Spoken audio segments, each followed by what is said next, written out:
మనము ఈ మధ్యన బాగా సేల్ చేసిన కాటన్ 2 పీస్ 3 పీస్ సెట్స్ మళ్ళీ రీస్టాక్ చేసాము. కొత్త కలర్స్ అయితే ఏం యాడ్ అవ్వలేదు, కొన్నే యాడ్ చేశాను.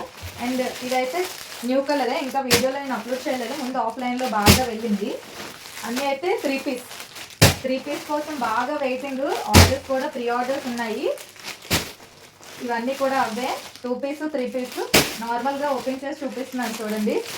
ఈ గ్రీన్ కూడా మంచిగా హిట్ చేశారు, పెట్టిన వెంటనే స్టాక్ అవుట్. ఇది టాప్, బాటమ్, దుప్పట ఇవన్నీ కాటనే వస్తాయి. ఈ మధ్య నేను పెట్టిన వీడియోస్ అన్నీ కూడా ఇవే బాగా సేల్ అయ్యాయి. నేను మళ్ళీ వాటిలోనే రీస్టాక్ అంటే సైజెస్ తెప్పించాను. అంటే ఆర్డర్ చేసుకున్న వాళ్ళు పెండింగ్ ఉండిపోతాయి కదా. ఇవి 2 పీస్ వీనెక్ మీరు వీడియోలో చూశారు. సో అలా కొన్ని వచ్చాయి. మొన్న ఇది రీసెంట్గానే వీడియోలో పెట్టాను, స్టాక్ అవుట్ అయిపోయాయి కదా, కస్టమర్స్ ఉన్నారు, వీటికి ప్రీ ఆర్డర్స్ ఉన్నాయి, అందుకనే మళ్ళీ ఆర్డర్ చేసాం మనము. సో ఇంకా కొత్త కలర్స్ అయితే నేనేం యాడ్ చేయలేదు, కానీ వీటికే ఆర్డర్స్ ఉన్నాయి కదని ఇవే మళ్ళీ మనం తెప్పించాం. 2 పీస్ 3 పీస్ మళ్ళీ రీస్టాక్ చేయించాము. ఎవరైనా పెండింగ్ ఉండిపోతే వీడియోస్ చూసి సైజెస్ అడిగి అవుట్ ఆఫ్ స్టాక్ అని చెప్పిన వాళ్ళందరూ ఒకవేళ ఈ వీడియోస్ చూస్తే మాత్రం మళ్ళీ ఆర్డర్ చేసుకోండి, స్టాక్ అయితే వచ్చింది. Bye bye.